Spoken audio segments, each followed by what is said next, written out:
Cameroon, Bandung, Africa, Bandung, to the world, Bandung. Salut les amis et bienvenue sur votre plateforme. Ici, Sa Majesté Sénateur Cletus Lunze, l'homme le plus noir de la terre.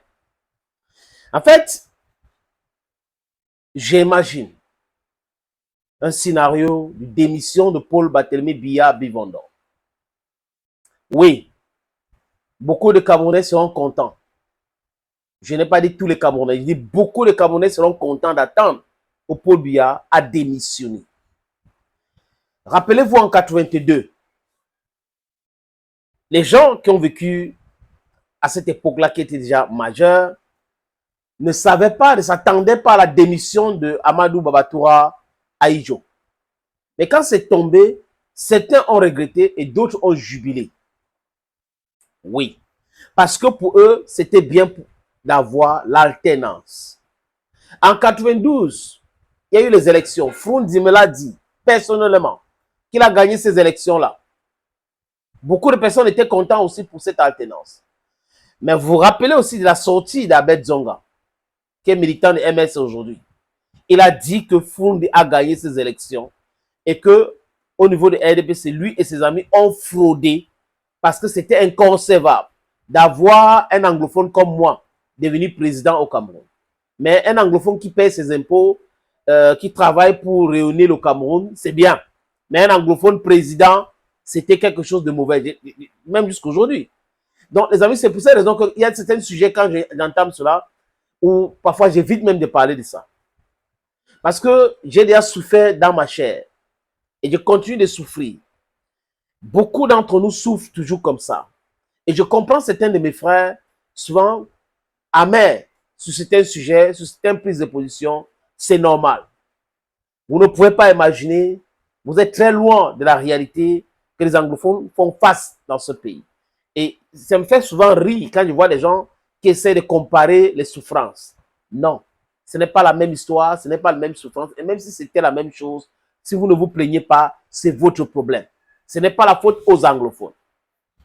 Donc, quand il finit de dire ça, les amis, c'est pour aussi dire que Amadou Ahidjo, avant de devenir président de la République, était en quelque sorte vice-premier ministre du Cameroun ou de la République du Cameroun.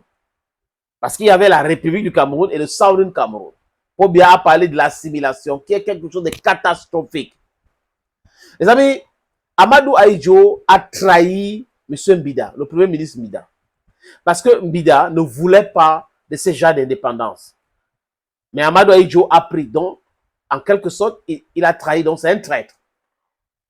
Mais l'histoire retient aussi qu'il a fait quelque chose de bien. Il a essayé de travailler, Mais on ne peut pas oublier de raconter la vraie histoire de ce pays.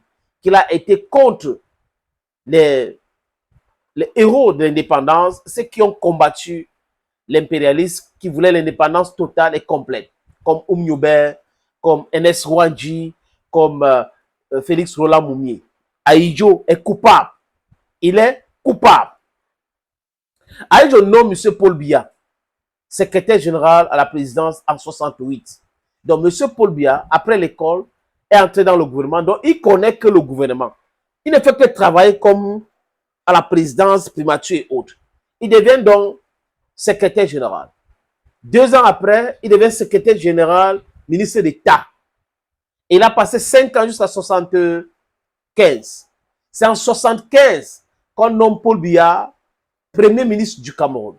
Parce que les Français, quelque part, étaient en train de préparer Paul Biya pour devenir le prochain président. Ahidjo devenait trop têtu, il n'écoutait pas les Français. Il travaillait pour le Cameroun, pour l'intérêt du Cameroun. Et l'impérialiste n'aime pas ça. Les néocolons n'aiment pas ça. Et ils avaient vu à M. Paul Biya un meilleur élève. D'ailleurs, lui-même, il avait dit qu'il est le meilleur élève de la France. Personne l'avait obligé de dire, mais Paul Biya l'a dit. Ce sont les faits historiques, les amis. Autre chose qui est très important de savoir, c'est que M. Biya, depuis 68, est dans le gouvernement jusqu'à aujourd'hui. Donc, si vous allez de 68 à aujourd'hui, les amis, c'est quand même trop, non?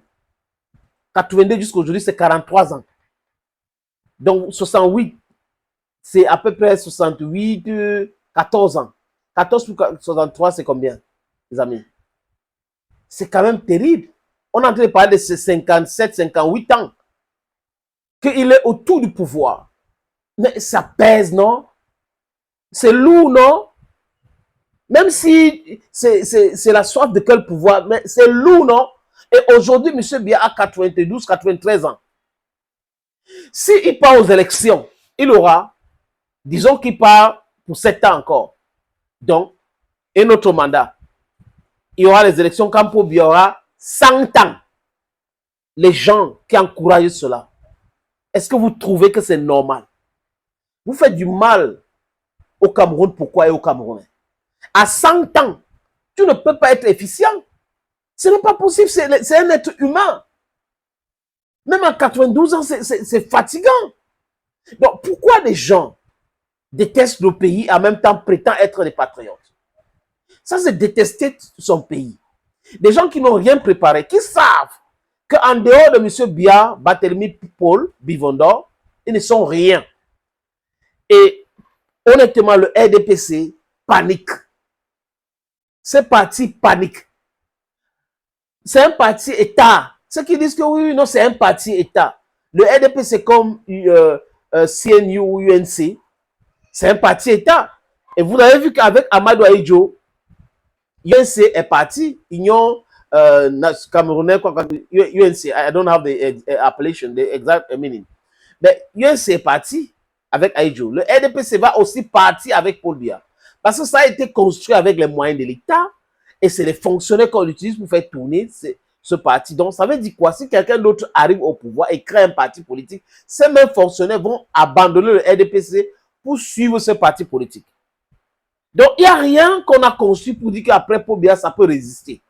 Le parti-là ne peut pas résister. Tous ceux qui sont autour du RDPC, qui sont dans le RDPC, sont la plupart, peut-être il y a certains turiféraires, les biaïs et autres, mais la plupart, ce sont des jouisseurs. Ils sont dans les choses les plus incroyables. Ils ont réussi quand même à transformer le Cameroun en une kleptocratocratie, où il y a le pillage des fonds publics et l'incompétence. Donc, si vous mettez les deux, les gens qui sont des pilleurs et en même temps les incompétents, ça donne les endettements du Cameroun. L'endettement, c'est cruel. Les gars ne pensent pas à la création d'emplois, création, à l'embellissement, ils ne pensent pas au développement, industrialisation, électrification, ils ne pensent pas à tout cela. Les gars pensent uniquement comment faire pour s'enrichir. C'est le Cameroun pour vous, où on a des moulinex. Au lieu de nous parler des machines à écraser, on nous parle de moulinex. Donc, on a des gens comme ça, qui grappillent autour du pouvoir, qui détestent foncièrement le pays. La seule chose qu'ils aiment, c'est leurs différentes positions, l'argent qui gagne, l'argent qui détourne. Donc, imaginons dans ce scénario où Paul Biya dit, ok, c'est bon pour moi.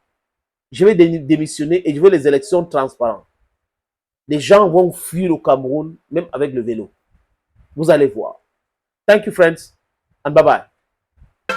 Cameroon, Bandung, Africa, Bandung, to the world, Bandung.